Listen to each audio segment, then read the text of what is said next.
Hi everybody, welcome back to Jaffa Cooks, and it's good to see everybody typing away and sending me messages, and thank you very much for all those who've posted those questions. I'll get back to you when I got time.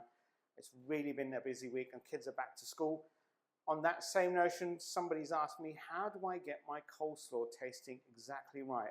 And that's a tricky question because everybody has their own different tasting needs and requirements. My kids are fussy and they don't like onions. A lot of coleslaw do come with onions. So I'm going to show you how to basically create a coleslaw based on your specific needs.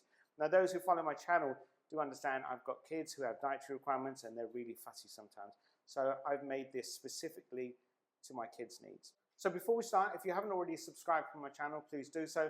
Click on the bell icon, follow me on Instagram, and keep posting those messages and comments. Thank you very much. So basic coleslaw ingredients: cabbage, carrots.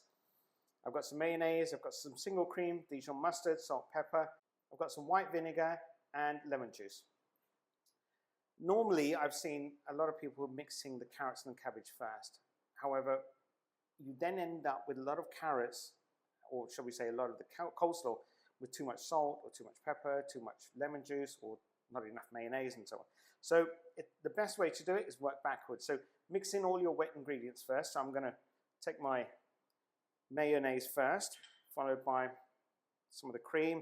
And again, it's about mixing all the ingredients. So when you do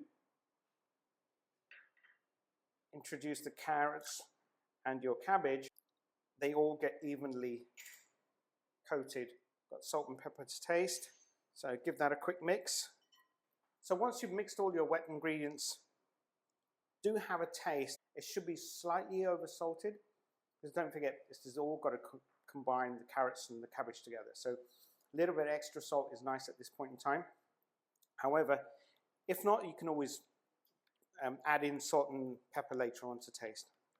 Okay, so I'm good with that. I'm just going to now incorporate the carrots and the cabbage together. And all you've got to do now is give it a good mix, and that should end up with a coleslaw to your liking. Now you can use this as a filler in sandwiches. You could use this with your lasagna. You could use this with any main meal really. And that's it basically. Coleslaw is ready. Let me know how it goes for you. Have a great cooking day. I'll catch up with you soon. Thanks for watching. Bye.